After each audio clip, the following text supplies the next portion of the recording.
অস্ত্রোপচার নয়, স্বাভাবিকভাবেই আমার পরিবর্তন এসেছে। কৈশোর থেকেই চেহারার আকার নিয়ে নানা রকমের কটাক্ষ শুনেছেন বলিউডের অভিনেত্রী অনন্যা পান্ডে। একটা সময় বেশি স্কিনি বা রোগাপাতলা গড়নে থাকায় বহু মশকরার শিকারও হয়েছেন তিনি। কিন্তু যখন তার মাঝে পরিবর্তন আসতে থাকে, সঙ্গে বাড়তে থাকে নিন্দুকের তির্যক মন্তব্য।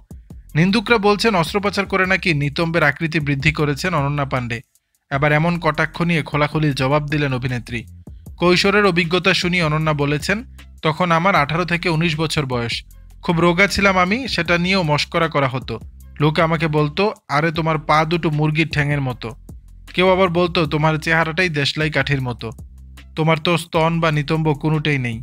এসব বহু শুনেছি। এবার বয়স বৃদ্ধির সঙ্গে চেহারাতেও ভার এসেছে অনন্যার। আর তা নিয়ে এবার তির্যক মন্তব্য শুনতে হচ্ছে তাকে।